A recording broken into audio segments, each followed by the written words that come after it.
Pelo sinal da Santa Cruz, livra-nos Deus, nosso Senhor, dos nossos inimigos. Em nome do Pai, do Filho e do Espírito Santo. Amém. Amém. Vinde, Espírito Santo, Enchei enchei os corações dos vossos fiéis e acendei neles o fogo do vosso amor.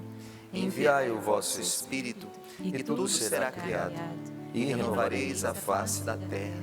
Oremos. Ó Deus, que instruíste os corações dos vossos fiéis com a luz do Espírito Santo, fazei que apreciemos retamente todas as coisas, segundo o mesmo Espírito, e gozemos sempre da sua consolação. Por Cristo, Senhor nosso. Amém. Em nome do Pai, do Filho e do Espírito Santo.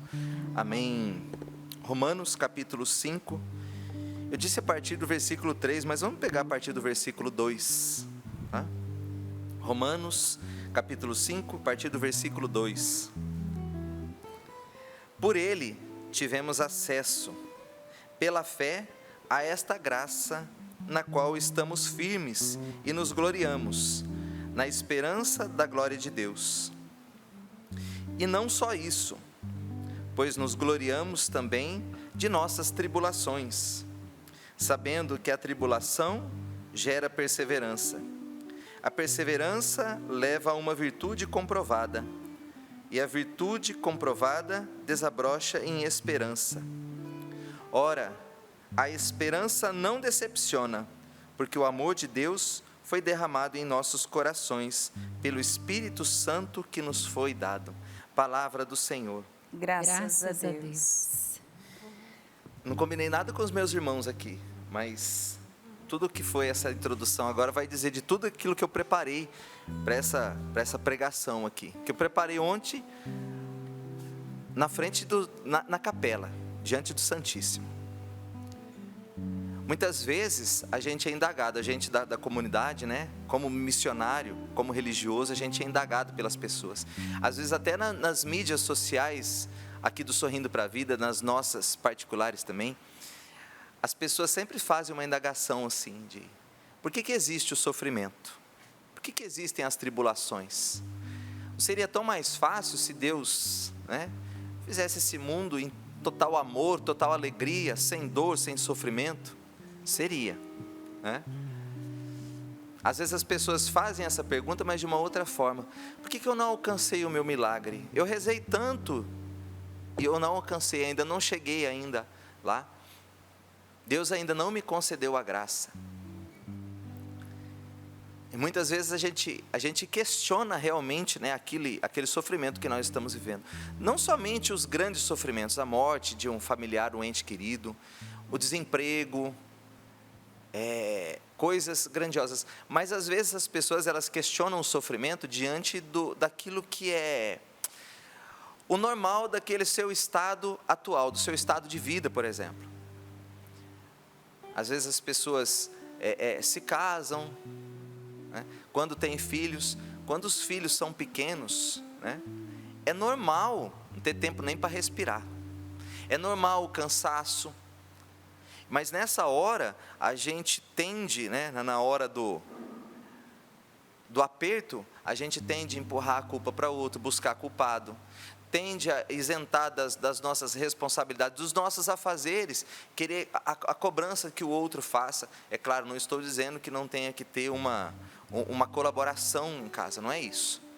Mas às vezes a gente culpa o nosso cansaço, culpa as nossas tribulações, tenta achar um culpado. No fundo, a gente está tentando fugir do sofrimento. Mas por que o sofrimento existe, né? E aí você pode guardar essa pregação, talvez, para aquelas pessoas, até para os ateus, que falam, diante de uma tragédia, a Val estava falando agora do pessoal de Minas, né? Diante das guerras que estão acontecendo no mundo, a gente fala, meu Deus, aonde está Deus? E muita gente desacredita em Deus por conta dessas perguntas.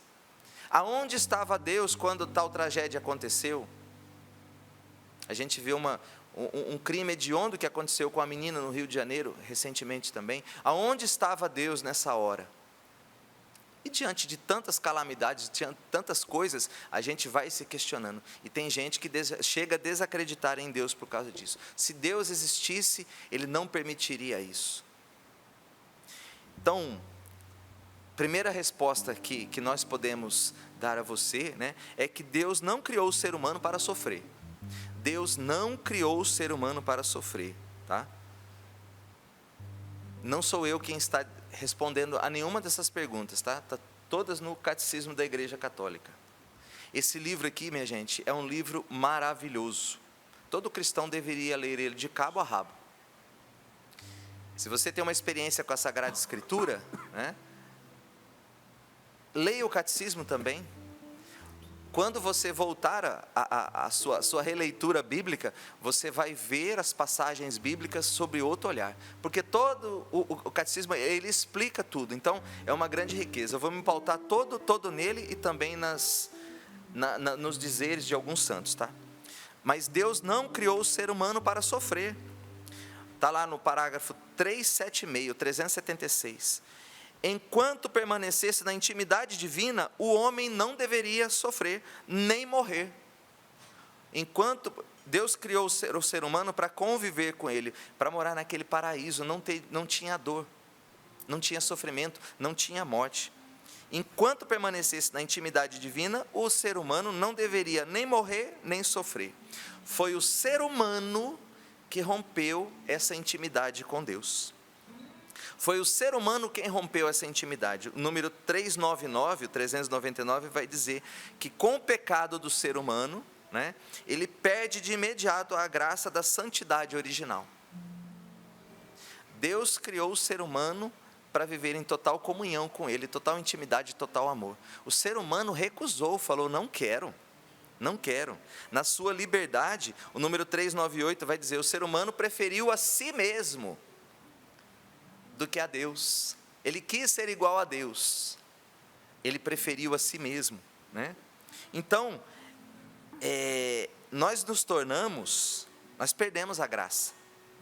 Nós perdemos a graça. Nós nos tornamos, de certa forma, incompatíveis com Deus, com a graça que Ele tinha nos dado. Ele nos fez a sua imagem e semelhança. De certa forma, nós nos tornamos incompatíveis. A Sagrada Escritura, ela vai dizer, né, que Deus expulsou o ser humano do paraíso. Era a forma do homem bíblico, primitivo, né, dele expressar isso. Então, ele via tudo, as consequências do pecado, muitas vezes, como um castigo de Deus. Deus não castiga, mas o pecado tem as suas consequências, é o afastamento de Deus, é o ser humano que se afasta de Deus. Ah, mas isso foi Adão e Eva. Não, é a nossa natureza, nós vivemos nos afastando de Deus também, por nós por nós mesmos, nós vivemos preferindo a nós mesmos do que a Deus. Nós vivemos preferindo a nós mesmos do que a Deus. Não tinha como o ser humano continuar na presença de Deus tendo pecado. Por quê? Diante da glória, diante do poder de Deus, ele se tornou incompatível. Imagina o seguinte, né? Um copo com álcool puro, 100%. Ele é totalmente puro. Ele serve para purificar aquele álcool. Você vai lá e pega um verme, passa no laboratório, compra um verme e joga dentro da substância de álcool. O que vai acontecer? Vai ser fulminado, vai ser dissolvido. É exatamente isso que os profetas, os homens, principalmente do Antigo Testamento, quando tinham uma visão de um mensageiro de Deus, que portava a glória de Deus, diante da glória de Deus, da pureza de Deus, né? Ai de mim, porque serei morto, ai de mim, porque serei fulminado.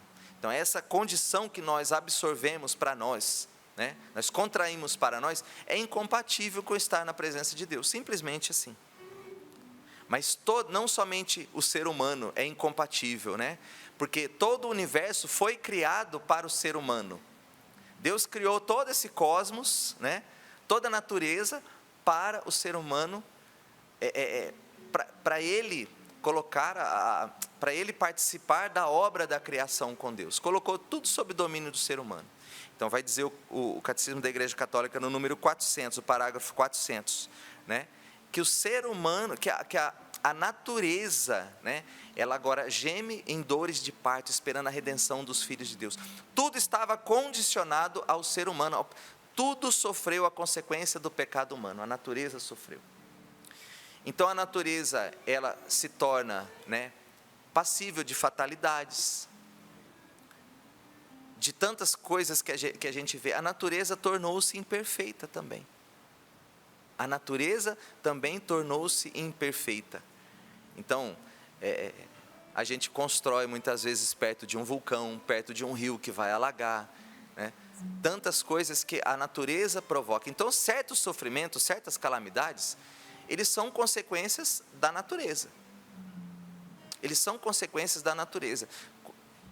Eu sei, as pessoas não têm culpa muitas vezes, elas constroem perto de encostas, e aí quando dá chuva, há deslizamentos. Então, assim, nós estamos passíveis dessas fatalidades. Nós estamos passíveis dessas fatalidades. Por quê? Ainda por causa do pecado do homem. Aliás, quando a gente vê essas tragédias naturais acontecendo, a gente vê também que tem uma mãozinha também do ser humano, que deveria cuidar mais da natureza, que deveria pensar mais na natureza, enfim, nas espécies todas, no próprio ser humano. A gente não pensa quando a gente joga um papelzinho de bala no chão, que aquilo ali vai dar uma chuva, vai para o bueiro, vai entupir. Então, alguém que mora numa região mais baixa também, né, pode se prejudicar por causa disso.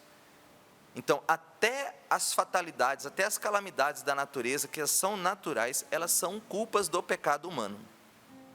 E o número 1869, parágrafo 1869 do Catecismo, vai dizer que a partir do pecado do homem, tanto na natureza quanto na natureza humana dos homens, reina a concupiscência, a violência e a injustiça. Então, não é somente as calamidades humanas, as calamidades da natureza, né? Os grandes desastres da natureza, mas também a natureza do ser humano, ela se torna passível de concupiscência, de violência e de injustiça. Olha quanta coisa a gente vê nesse sentido aqui também, né? Então, o ser humano foi tornando-se, a nossa natureza, por mais que a gente tenta ser bom, né? Por mais que a gente é convertido, mas a minha natureza ainda ela é cheia de concupiscência, de violência e de injustiça. Dentro de mim tem isso. Eu tenho que lutar o tempo todo contra isso. Mas não posso dizer que não existe isso aqui em mim.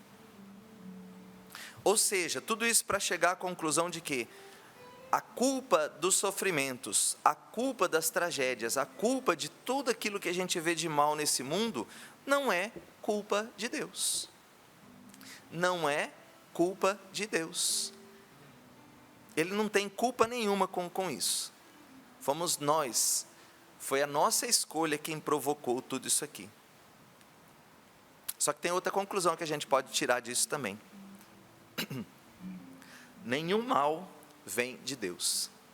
Grava bem isso no seu coração. Nenhum mal vem de Deus, tá? Parágrafo 311 do Catecismo da Igreja Católica afirma isso para a gente claramente.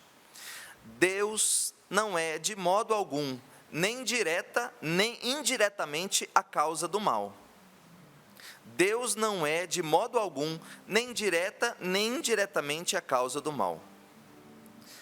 Todavia, permite-o. Todavia, permite-o.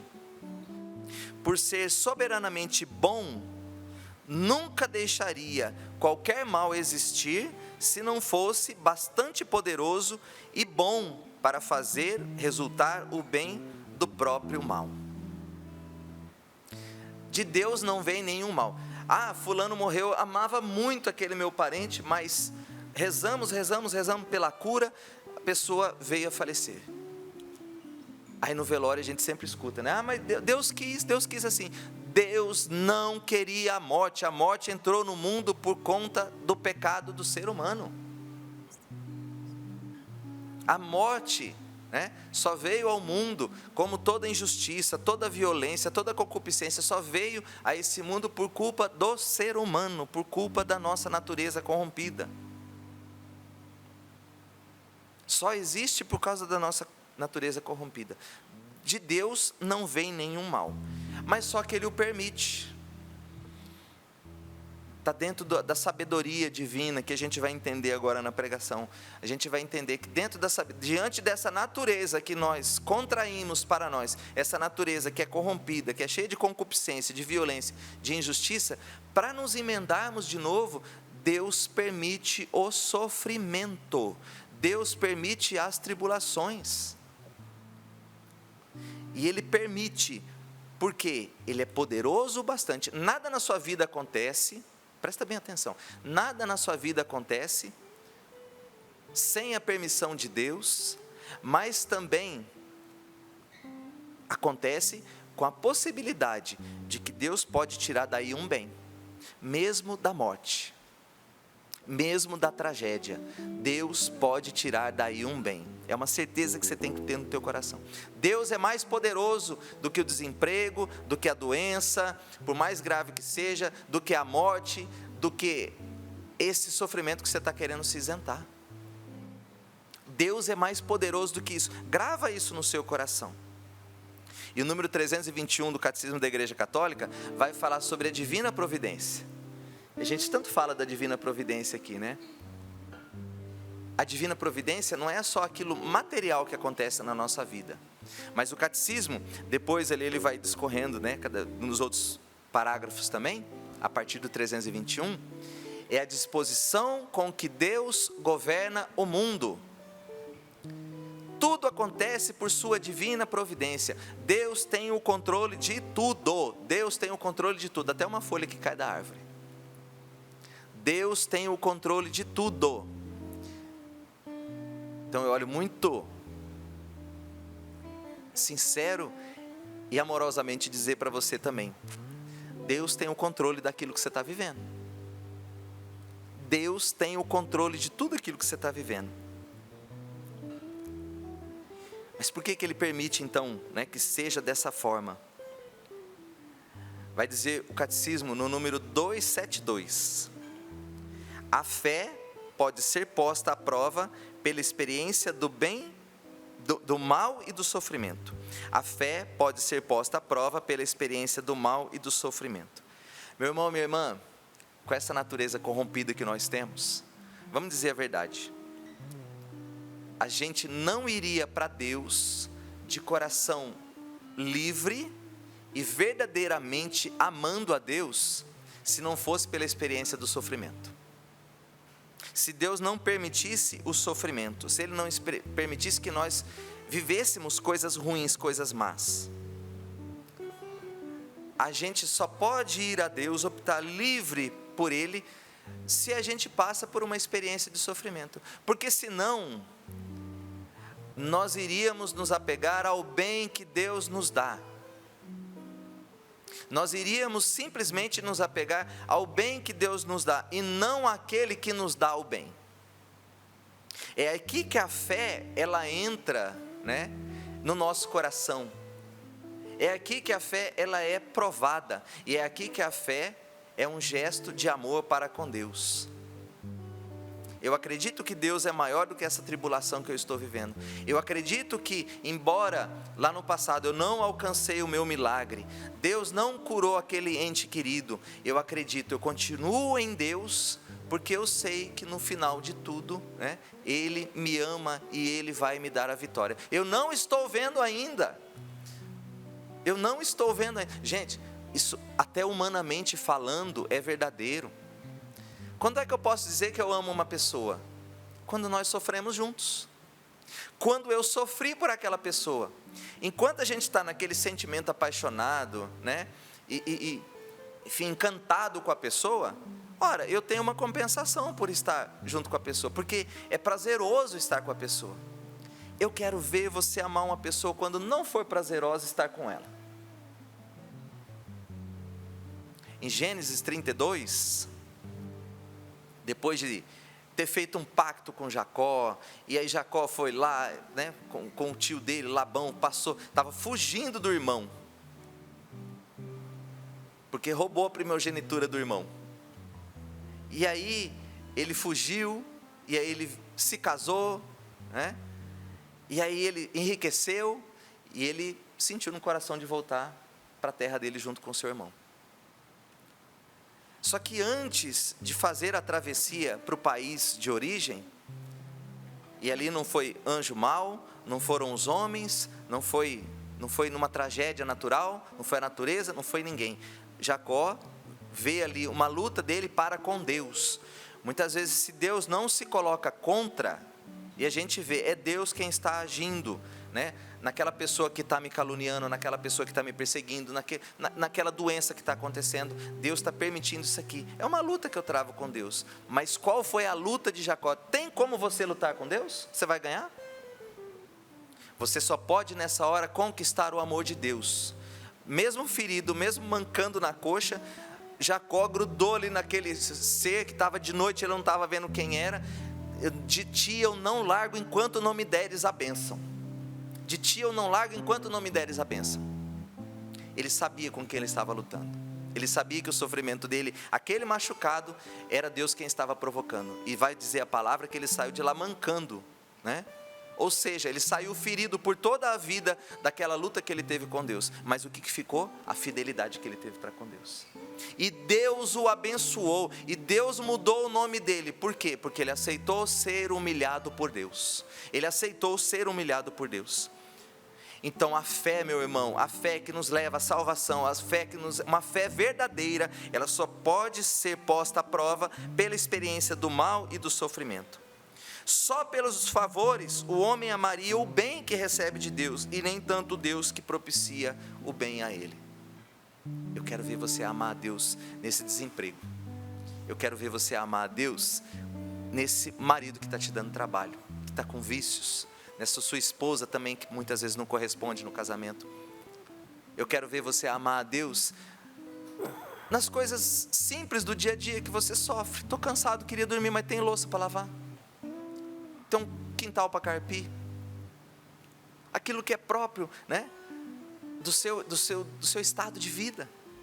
Você que é padre, você ama a Deus quando aquele paroquiano que te dá trabalho e pede para confessar naquela hora, que é a hora do seu descanso.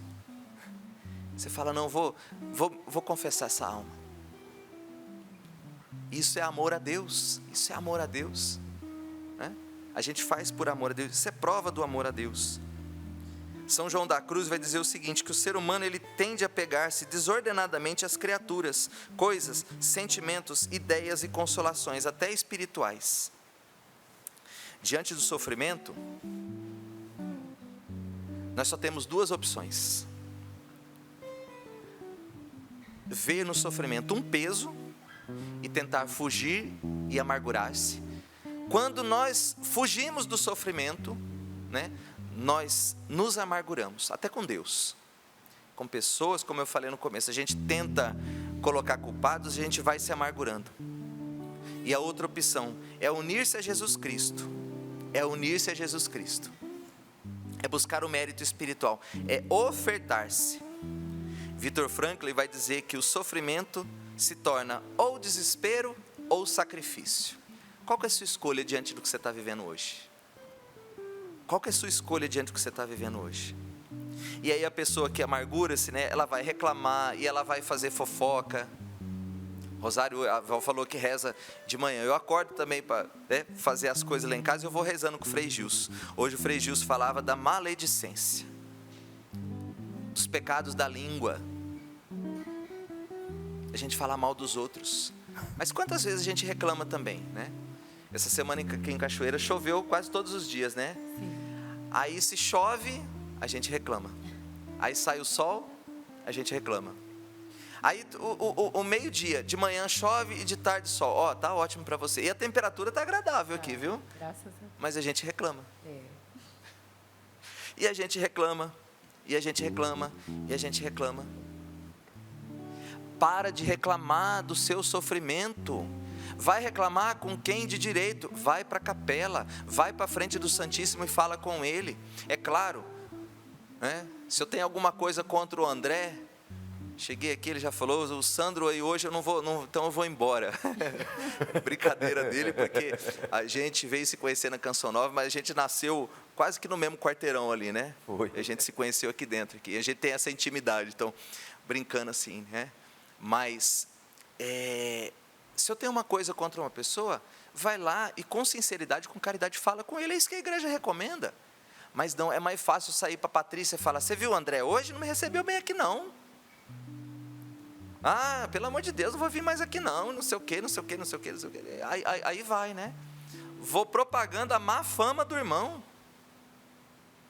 Né? Não sei nem o que a pessoa está vivendo naquele dia. Às vezes ele até reclamou de mim mesmo ali, né? Mas eu não sei o que está vivendo. Ô André, Deus te abençoe, viu? Melhor falar, o que é isso, gente? É ficar com mérito espiritual, é unir-se a Cristo, em vez de reclamar e fugir dessa cruz. E aí, em cima da palavra de hoje, eu vou dizer o contrário, né? Que esse tipo de atitude, fugir da cruz, amargurar-se.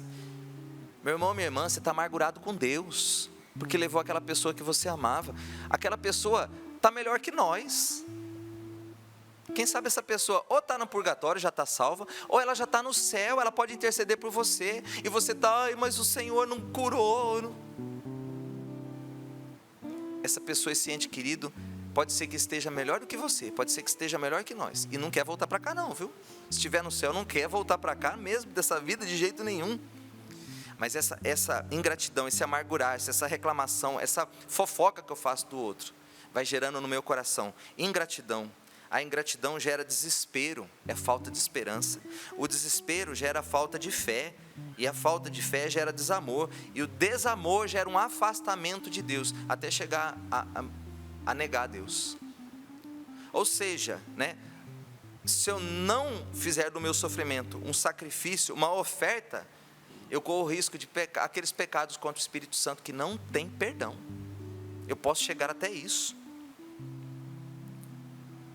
Eu posso chegar até isso. Santa Elizabeth, ela diz o seguinte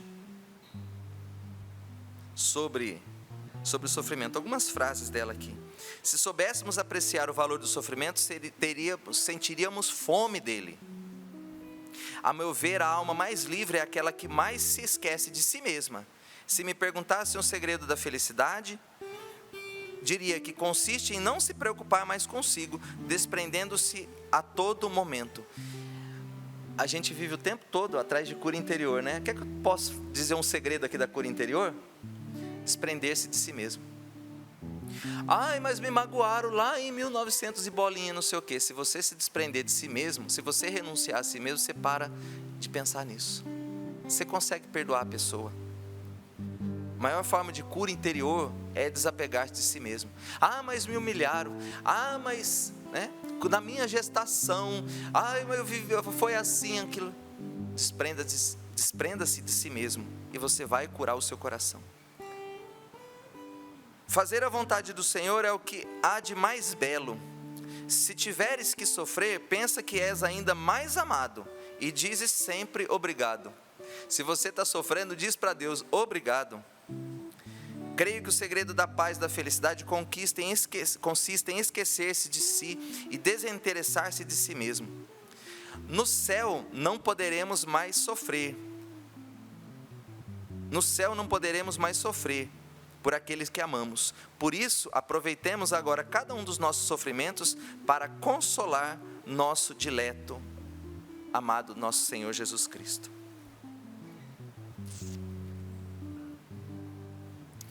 Ninguém está falando aqui que é para você ir atrás de sofrimento, tá? Ninguém está falando que é para você procurar sofrimento. Estamos dizendo para você viver bem as cruzes que já são colocadas no seu dia a dia, tá? Aquilo que você está vivendo. São João da Cruz ainda diz que o sofrimento não é bom em si mesmo, mas pode tornar-se um instrumento de Deus para purificar o coração, libertar a alma dos apegos e conduzi-la à união profunda com Ele. O sofrimento não é bom em si mesmo, mas pode tornar-se um instrumento de Deus para purificar o coração, libertar a alma dos apegos e conduzi-la à união profunda com Ele. Quando eu morava numa missão, não vou falar o nome aqui não, eu vi um senhor, uma pessoa muito próxima da gente, é muito amigo nosso da comunidade. Uma vez ele pediu para a gente rezar, eu, uma missionária, uma irmã de comunidade também, a gente foi rezar pelo pai dele, que estava com tumor no cérebro. Eram 10 focos de tumor no cérebro. E a gente marcou um dia e fomos lá e rezamos por ele. Na outra semana ele fez outro exame. E o filho, né, que pediu para nós, ele realmente contava, ele esperava que com aquela nossa oração, e a gente rezou ali carismaticamente por ele, pedindo a cura. Ele esperava que alguma coisa acontecesse. Quando fez o exame na outra semana, o resultado saiu e ele veio partilhar: Sandro, agora não são mais 10 tumores, são 11. Olha só, depois da oração do missionário, mais um. Passou uns 2, 3 dias, ele mais uma vez encontrou comigo, ele falou assim: Sandro, eu parei de rezar pedindo a Deus a cura do meu pai. Comecei a rezar pedindo a salvação do meu pai. Aquele homem que fazia mais de 35 anos que não se confessava, que não ia à missa, de repente aceitou que a visita de um padre, já em casa, já desenganado pelos médicos, ele aceitou a visita de um padre. Só pediu que fosse um padre idoso, porque os padres novos, eles não vão me entender, não. O padre não somente confessou, mas deu a Eucaristia para ele, e aquele homem morreu na graça de Deus. Olha o sentido da gente entender o sofrimento. Eu não vou pedir mais a cura do meu pai, eu vou pedir a salvação dele. Meu irmão, minha irmã, às vezes, diante do nosso sofrimento, a gente precisa olhar esses que sofrem mais que nós. Às vezes a gente em casa pega pelas nossas crianças. Quando começa a ficar muito reclamão, quando começa isso e aquilo tal, nada agrada. Não é para você impor sofrimento para o seu filho, mas vai e leva num asilo, numa creche, crianças que não têm pai, não têm mãe. Para diante do sinal e faz uma doação ali para aqueles que estão sofrendo, na frente da sua criança, até para ver isso aí. Uma vez eu trabalhava com uma menina também, e o namorado terminou com ela, acho que uns 2 anos de namoro, o namorado terminou, e ela depois tirou férias, e aí disse que ficou, quando ela voltou, ela veio contando que o pai dela ficou indignado, porque ela praticamente as férias todas dentro do quarto, chorando que o namorado tinha terminado com ela. Ela depositou as esperanças de um noivado, de um futuro ali com aquele rapaz, de repente o relacionamento não foi para frente. Quase nos últimos dias de férias dela, o pai dela entrou no quarto e falou: sai daí, você vai sair daí agora. Pai, eu não consigo. Consegue, eu vou te levar lá para o hospital do câncer, você vai ver o que é sofrer. E fizeram uma visita lá aquele dia. Ela falou: Sandro, aquele dia eu voltei a fazer tudo que eu tinha que fazer, eu estou bem melhor. Por quê? Porque a gente contempla o sofrimento do outro. Ninguém sofreu mais do que nosso Senhor Jesus Cristo, tá? Ele assumiu não somente as nossas culpas, os nossos pecados, mas Ele já sofreu por você. Ele já sofreu por você. Não bastasse aquilo que a gente vê, que a gente sabe, aquilo que Ele sofreu na sua carne, aquela carne toda dilacerada, tá? Ninguém sofreu mais que Ele. Você já viu alguém que suou sangue? Não. A medicina diz que cientificamente isso é possível, mas eu não conheço ninguém que suou sangue. A natureza, aquele dia o dia da sua morte, teve horas de trevas. A natureza mostrava o peso espiritual que ele carregou. Ninguém sofreu mais do que ele. Ninguém sofreu mais do que ele. Ele já assumiu essas suas dores, tá? Ele já assumiu essas suas dores. Basta você assumir também as dele agora.